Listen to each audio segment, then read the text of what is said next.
¿Alguna vez te has preguntado cuánto tiempo se necesita para romper un hábito?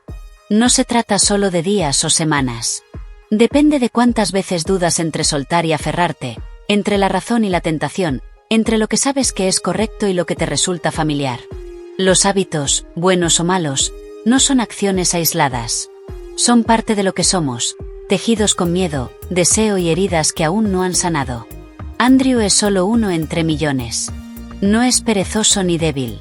Simplemente vive como muchos de nosotros, atrapado en un ritmo moderno donde la línea entre estar consciente y vivir en piloto automático se vuelve cada vez más difusa. Horas perdidas deslizando en su teléfono, un quizás mañana, un trozo de pastel reemplazando el consuelo de un abrazo real. Hasta que un día Andrew se preguntó, ¿puedo realmente dominar mi vida si no puedo dominarme a mí mismo? Romper viejos hábitos no es una batalla, es una transformación. Y en ese camino, el estoicismo, esa filosofía antigua basada en la razón y la aceptación, se convierte en brújula y guía. Nos enseña a soltar sin forzar y a cambiar sin perder la calma interior. 1. Identifica el disparador. Para romper un hábito, hay que empezar en su origen, el instante en que despierta.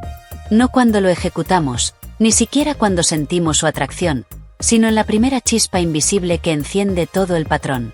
Esa chispa tiene nombre, el disparador. Andrew no siempre notaba cuándo ocurría. Solo se encontraba otra vez frente a la despensa, buscando una barra de chocolate. Al principio lo veía como un premio inocente tras un día largo. Pero los patrones susurran verdades, y este decía más de lo que creía. El problema no era el chocolate ni el azúcar. Había algo oculto, tensión, inquietud, una tormenta que empezaba en otro lugar. Todo cambió cuando Andrew se detuvo a preguntarse, ¿por qué ahora? No una vez, sino cada vez que repetía la conducta. ¿Qué había ocurrido antes? ¿Qué sentía? ¿Cuál era el ambiente? Comenzó a escribir. No ensayos ni conclusiones, solo observaciones, una hora, una palabra, una emoción en los márgenes. En pocos días, la niebla se despejó. Una palabra se repetía en sus notas. Correo. Descubrió que casi todos sus episodios de comer por ansiedad seguían a la llegada de una notificación laboral o a un mensaje difícil de responder. No era hambre ni aburrimiento. Era agobio. Y el chocolate, un permiso fugaz para escapar. Aquí surge una verdad central, tanto en el estoicismo como en la ciencia del comportamiento. Los hábitos no son aleatorios. Se apoyan en disparadores, señales internas o externas que provocan una acción. En psicología se llama la señal que inicia el ciclo del hábito. En el pensamiento estoico, es el momento en que la mente debe mantenerse alerta, porque ahí aparece la elección. Tienes poder sobre tu mente, no sobre los hechos externos. Compréndelo y encontrarás la fuerza. Marco Aurelio. Los estoicos ya sabían, siglos antes de que lo confirmara la ciencia cognitiva, que el mundo no determina nuestro comportamiento de forma directa. Lo hacen nuestras interpretaciones, nuestras reacciones, nuestros impulsos sin freno. Cuando Andrew leyó esas palabras, algo encajó. No era el correo el que lo hacía comer. Era la historia que él mismo se contaba. Esto es demasiado, no puedo con esto, necesito calmarme. Esa narrativa encendía la mecha. Escribir no era solo un diario, era afinar la conciencia, como un artesano que toca la madera antes de tallarla. Estaba practicando lo que los estoicos llamaban proairesis, la capacidad de juicio interior, de detenerse y elegir. Identificar el disparador le devolvió esa pausa. Ya no había un salto automático de la emoción a la acción. Había un espacio. Y en ese espacio, una posibilidad. Pero la conciencia no siempre es sencilla. En la prisa diaria, los disparadores son sutiles. Un olor, un lugar, un rostro, una hora, incluso el silencio. Por eso la reflexión es esencial. En la calma del repaso vemos lo que la velocidad nos hizo pasar por alto.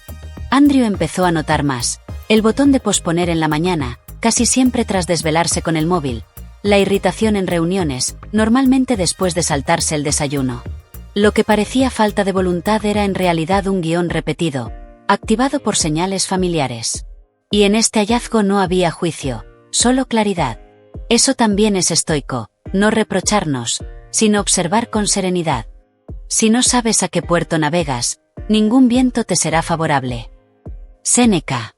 Cambiar exige ver con claridad. Y ver con claridad exige mirar.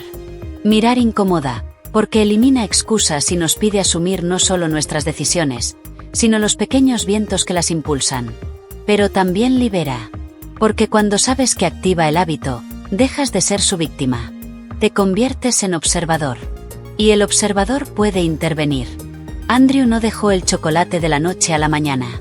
Pero ahora, al sentir el impulso, podía seguir el rastro.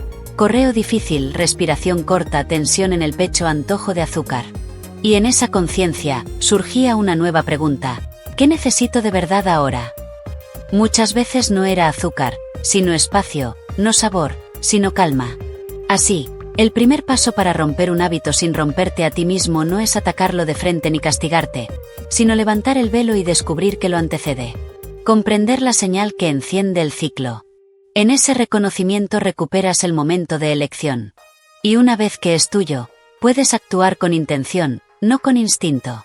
El disparador no es enemigo. Es maestro. Te muestra dónde empieza el verdadero trabajo. 2. Interrumpe el patrón. Andrew solía pensar que romper un hábito era romperse a sí mismo, que cambiar implicaba pelear, resistir y luchar contra cada impulso. Pero los estoicos le enseñaron algo distinto. No necesitas derrotar el hábito, necesitas superarlo con inteligencia. Al observar sus patrones, descubrió algo simple pero profundo. Los hábitos no aparecen de la nada, se encadenan como fichas de dominó. Y si retiras la primera pieza, las demás nunca caen. Para él, las mañanas eran el primer campo de batalla. La alarma sonaba y, antes de abrir los ojos, su mano ya tocaba el botón de posponer. Una acción mínima, casi inconsciente, pero que marcaba su día. Posponer lo llevaba a correr a saltarse el desayuno, y de ahí a la irritabilidad. Entonces se hizo una pregunta estoica. ¿Está dentro de mi control? La respuesta era sí. No todo, pero el entorno sí. Con esa idea, hizo un ajuste. Puso el despertador al otro lado de la habitación. Ese simple cambio lo obligó a levantarse y caminar antes de inventar excusas. El suelo frío rompía la reacción automática. Su cuerpo ya no alimentaba el viejo patrón, lo estaba interrumpiendo. Séneca tenía razón, si no sabes a qué puerto navegas, ningún viento te será favorable. Andrew había encontrado el suyo, no solo despertarse temprano, sino despertar con intención. Interrumpir el patrón no es castigo ni culpa. Es crear fricción en el lugar correcto. El cerebro busca eficiencia y los hábitos son eficientes, pero automáticos no significa virtuosos. La ciencia lo confirma, la forma más eficaz de cambiar no es la fuerza de voluntad, sino la disrupción. Cuando se interrumpe la señal, el comportamiento deja de ser automático y se vuelve consciente. Surge un margen para elegir de nuevo. Andrew aplicó esto más allá de las mañanas. Observó su teléfono, ese objeto que había secuestrado tantos instantes de su día. Cada vez que estaba estresado o aburrido, sus dedos lo buscaban por reflejo. ¿Y si ese reflejo se frenaba? Movió las apps de redes sociales fuera de la pantalla principal. No las eliminó, solo las escondió. En su lugar puso una pequeña app de diario estoico y una copia física de meditaciones junto a su teléfono. Ahora, cada vez que iba a tomarlo, veía un recordatorio de quién quería ser. Esto no era un truco de productividad, era un acto de respeto propio, una declaración silenciosa de que ya no viviría en piloto automático. Cambiar su entorno no solo alteraba conductas, transformaba identidad. Interrumpir el patrón es la bisagra del cambio. Es el espacio entre estímulo y reacción. No requiere fuerza, solo conciencia y diseño. Los estoicos no buscaban controlar el universo, sino su respuesta. Y esa respuesta nace en el espacio entre estímulo y elección. Andrew aún tenía tentaciones. Algunas mañanas quería posponer. Algunas noches quería desplazarse sin fin. Pero ahora el camino al viejo hábito ya no era un resbalón, sino una escalera. Y cada escalón le daba la oportunidad de preguntarse, ¿es este el hombre que quiero ser? Estaba aprendiendo que romper un hábito no es quebrarse, sino atravesar. Atravesar el ruido, el reflejo, la historia repetida sobre quién eres y de qué eres capaz. El cambio no siempre es ruidoso. A veces es tan callado como mover un despertador al otro lado de la habitación, tan simple como borrar un acceso rápido, tan poderoso como reescribir tu propio guión. Cada vez que Andrew interrumpía el patrón, recuperaba un fragmento de sí mismo. Y eso, en sí, era una victoria. No grandiosa, pero esencial. Porque para los estoicos, la grandeza no se mide en conquistar el mundo, sino en conquistarse a uno mismo. Ahora que Andrew había roto el ciclo y detenido el reflejo, estaba listo para el siguiente paso. Pero aquí surge el verdadero reto. Si eliminas un hábito, ¿qué lo reemplaza?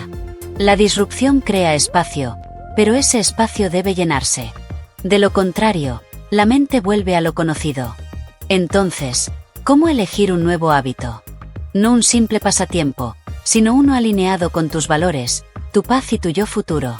Eso veremos en la próxima parte. Cómo Andrew comenzó a reconstruir con intención usando la misma sabiduría que los estoicos practicaban día a día. Prepárate para conocer los nuevos patrones que no solo detienen al viejo tú, sino que dan la bienvenida a la persona que siempre estuviste destinado a ser. 3. Sustituir el hábito. El cambio no comienza con la negación, sino con la redirección. Para Andrew, aprender a reemplazar un hábito no consistía en castigarse ni en reprimir el deseo. Se trataba de escuchar lo que realmente buscaba ese impulso y ofrecerle una alternativa más sana. La ciencia del comportamiento moderno confirma lo que los estoicos comprendieron hace siglos. La mente, como la naturaleza, detesta el vacío.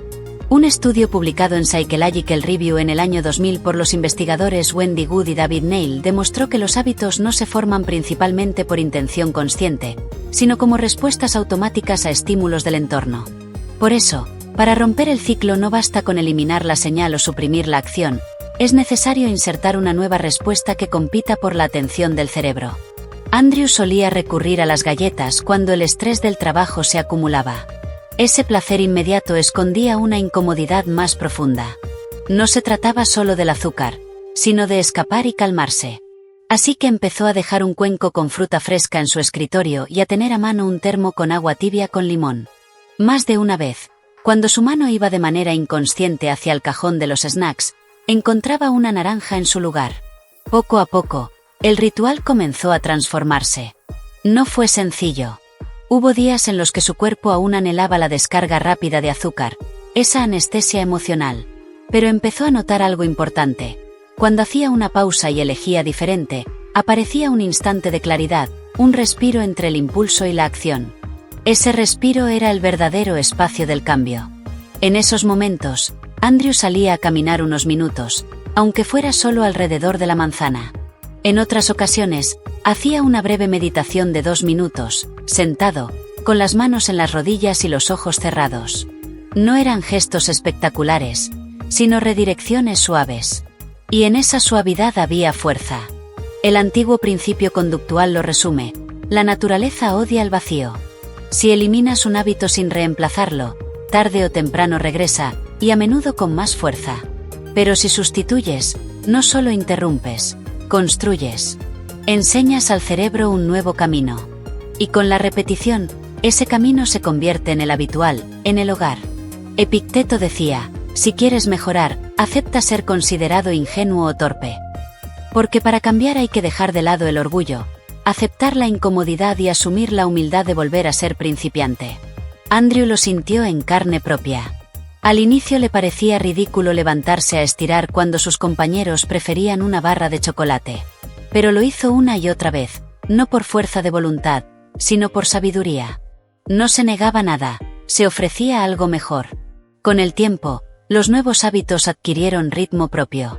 La fruta dejó de ser un simple reemplazo y se volvió un símbolo de intención. Los paseos ya no eran una obligación, sino un refugio. Las meditaciones se convirtieron en momentos para regresar a sí mismo. Todo esto no era una lucha contra el deseo, sino un acuerdo de paz. Andrew aprendió, paso a paso, que no necesitaba quebrarse para romper un hábito. Necesitaba comprenderlo, tratarlo con compasión y guiarlo hacia un futuro distinto. Existe una verdad silenciosa sobre nuestra mente. Cuando cambiamos lo que hacemos, lentamente cambiamos lo que deseamos.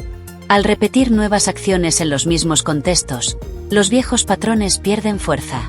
Los estoicos llamaban a esto vivir de acuerdo con la naturaleza, no la de ríos o montañas, sino la naturaleza de la razón humana, nuestra capacidad de elegir, reflexionar y responder. Así, Cuando Andrew elegía caminar en vez de comer una galleta, o silencio en lugar de desplazarse por la pantalla, no solo modificaba una conducta, retomaba la autoría de su día. Y tú, que ves esto y quizá luchas con un hábito propio, no eres débil por luchar, eres humano. La clave no es avergonzarte, sino crear una nueva manera de responder. No es expulsar el hábito antiguo a la fuerza, sino invitar a uno mejor. El cambio no consiste en convertirse en otra persona, sino en volver a quien eras antes de que el hábito te atrapara. Es recordar que valoras más que un alivio pasajero. Es permanecer sereno en el cruce entre impulso y elección, y elegir con conciencia. Que esto sea tu recordatorio. Romper un hábito no es resistencia, es redirección. No es castigo, sino alianza. Con la sabiduría estoica y los aportes de la ciencia del comportamiento, el camino no solo es posible, ya está en ti. Elige la naranja. Da el paseo. Siéntate contigo 2 minutos en silencio. Hazlo mañana y al día siguiente. No perfecto, solo sincero. Eso basta. Así empieza la transformación. Era simple pero profundo. Cortaba la niebla del deseo inmediato y le recordaba algo esencial. El presente es solo un fragmento de una historia más amplia. Así, Andrew decidió hacer que su futuro fuera imposible de ignorar. Una noche se sentó en su escritorio, abrió un cuaderno en blanco y escribió en la parte superior de la página, una carta a mi yo futuro. Cerró los ojos unos segundos e imaginó a la persona que quería ser, no de forma abstracta, sino con detalle cercano y real. Visualizó a un hombre que avanzaba con calma y seguridad, que hablaba con palabras medidas, que se levantaba temprano para recibir el día en vez de esconderse de él, que alimentaba su cuerpo con cuidado y su mente con disciplina. Imaginó a alguien en paz consigo mismo, no porque la vida fuera perfecta, sino porque había aprendido a vivir bien dentro de ella. La carta fluyó con naturalidad. Escribió sobre mañanas en las que despertaría sin temor, noches que terminarían sin arrepentimiento. Describió la alegría serena del respeto propio, la libertad de no estar atado a los reflejos de un yo más pequeño y antiguo. Y sobre todo, escribió acerca de la satisfacción de mirar atrás un año después y decir, estoy orgulloso de las decisiones que tomé. Este ejercicio de pensar a largo plazo transformó la manera en que Andrew vivía cada día. Los momentos de debilidad dejaron de ser fracasos y se convirtieron en encrucijadas. Cada elección era una oportunidad de alinearse con el futuro que quería o de volver al consuelo del pasado. Y con cada decisión, la fuerza de los viejos hábitos se debilitaba, no porque desaparecieran, sino porque ya no lograban ocultarle el verdadero costo que tenían. Pensar en el largo plazo también suavizó la voz de la autocrítica. Antes, si Andrew cedía a un hábito, caía en frustración, nunca cambiarás. Has fallado otra vez. Pero ahora podía observar el error con perspectiva. Una acción aislada era solo eso, una acción. Lo que importaba era el rumbo con el tiempo, la trayectoria de sus días. Descubrió que la disciplina no consiste en no caer, sino en levantarse con constancia y volver a encaminarse hacia donde se quiere ir. Este enfoque le disolvió la falsa urgencia de sus impulsos. Cuando sentía la necesidad de revisar el teléfono, se preguntaba, ¿esto importará dentro de un año? Cuando quería saltarse un hábito pequeño pero valioso, como escribir en su diario o ejercitarse, se recordaba, esto no es solo por hoy. Es por la persona en la que me estoy convirtiendo. Y poco a poco, casi sin notarlo, empezó a habitar al yo futuro que antes solo había imaginado. La carta ya no se sentía como una visión lejana, sino como una descripción de lo que ya estaba empezando a ser. Ese era el verdadero poder de pensar a largo plazo. Hacer tangible el futuro, traerlo al presente e invitarte a vivirlo ahora. Porque en el fondo, dejar atrás viejos hábitos no trata de privarse, sino de construir una vida por la que estarás agradecido cuando llegue el mañana. Y cuando piensas a largo plazo, el mañana siempre está lo bastante cerca para importar y lo bastante lejos para guiarte. 6. Sé constante. La constancia es la fuerza silenciosa que transforma intenciones pasajeras en cambios duraderos. La psicología del comportamiento ha demostrado que las acciones repetidas son uno de los mejores predictores de la conducta futura. Un estudio publicado en Journal of Personality and Social Psychology mostró que las conductas repetidas se mantienen porque generan señales mentales y ambientales que disparan automáticamente la misma acción. Esa es la bendición y la dificultad de los hábitos. Por eso los viejos parecen tan firmes, Pero también por eso, con persistencia, los nuevos terminan por enraizarse. Al inicio, Andrew pensaba que entendía la persistencia. Creía que romper hábitos era solo cuestión de fuerza de voluntad, de esforzarse más. Pero la vida lo probó. Hubo mañanas en que presionó el botón de repetición en lugar de calzarse para correr. Tardes en que un plato de galletas apareció en su escritorio. Momentos en que el pasado lo llamaba con más fuerza que la promesa del futuro. Y siempre con un susurro: quizá no eres el tipo de persona que puede cambiar. Hubiera sido fácil aceptar esa voz. Sin embargo, el estoicismo enseña que la batalla no está en la perfección diaria, sino en volver una y otra vez a lo que sabemos que es correcto. Epicteto lo dijo claramente: la mayor victoria es conquistarte a ti mismo cada día. Andrew empezó a ver sus tropiezos no como pruebas de debilidad, sino como parte natural del camino. Como un viajero en un sendero largo, entendió que habría tropiezos, pero que cada paso mantenía el destino más cerca. Las primeras semanas, la constancia fue como caminar entre niebla. Cada decisión de levantarse a las 5 de la mañana para correr era una lucha. Cada intento de dejar el teléfono por la noche sentía como resistir un tirón gravitacional. Los científicos llaman a esto la fase de iniciación, un periodo en que el cerebro aún no automatiza el nuevo hábito, y cada acción exige esfuerzo consciente. Pero Andrew se aferró a una verdad: si repetía la conducta lo suficiente, llegaría a la fase de mantenimiento, cuando el hábito se sostiene por su propio impulso. Para cruzar ese puente adoptó un principio estoico y científico: reducir la carga emocional del error y volver a intentarlo sin juicio. Marco Aurelio lo expresó así: cuando algo inevitable te sacuda, vuelve de inmediato a ti mismo y no pierdas el ritmo más de lo necesario. Para Andrew, esto significaba que si se quedaba dormido y perdía la carrera matutina, no se hundía en la culpa. Simplemente corría al día siguiente, como si nada se hubiera perdido. Al no dramatizar, mantenía intacta la cadena del esfuerzo. Con el paso de las semanas algo cambió. Una mañana fría se levantó antes del despertador, se ató los zapatos y salió a correr no porque se obligara, sino porque le resultaba natural. La resistencia se había debilitado. La acción se había tejido en la rutina diaria. Ya no era un esfuerzo extraño, sino un ritual familiar. La neurociencia explica esta transformación. Los comportamientos repetidos fortalecen las conexiones neuronales hasta que lo que antes parecía forzado se convierte en la configuración automática del cerebro. En el caso de Andrew, madrugar para correr pasó de ser una decisión consciente a un instinto adquirido, lo que los estoicos llamarían una segunda naturaleza. La constancia, entonces, no depende de grandes declaraciones, sino de pequeñas victorias repetidas que se acumulan con el tiempo. Es la disciplina de volver, una y otra vez, incluso cuando resulta incómodo o cuando nadie observa. Aquí se encuentran la ciencia y el estoicismo. Ambos reconocen que el cambio no es un rayo de inspiración, sino un moldeado lento y deliberado del carácter.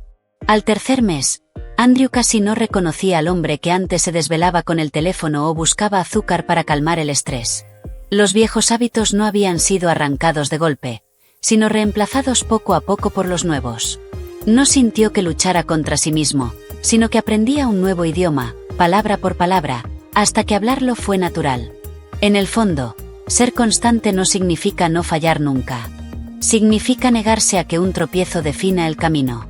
Es tratar cada día como una oportunidad de empezar de nuevo y confiar en que la repetición hará lo que la fuerza bruta no puede. Los estoicos lo sabían: el yo no se construye en un instante de triunfo, sino en el trabajo callado y firme de volver al camino día tras día. Así, Andrew, como cualquiera de nosotros, descubrió que los hábitos no son muros inamovibles, sino arcilla moldeable en manos de la constancia. El cambio no es una guerra contra tu antiguo yo, sino una convivencia consciente con quien eres, caminando juntos en cada etapa de crecimiento. Tal como enseña la filosofía estoica desde hace siglos. Sé como Andrew. Empieza con atención, da pasos pequeños, mantente paciente y trátate con amabilidad. Porque no solo abandonas un hábito, estás reconstruyendo a la persona que deseas ser. El viaje no es perfección, es persistencia. Cada paso, por pequeño que sea, es una victoria sobre la inercia de ayer. Tienes el derecho de convertirte en una mejor versión de ti mismo. Y ese derecho comienza no mañana, no cuando te sientas listo, sino aquí y ahora, en este mismo instante. Da el primer paso. Tu yo futuro ya está esperando para darte las gracias.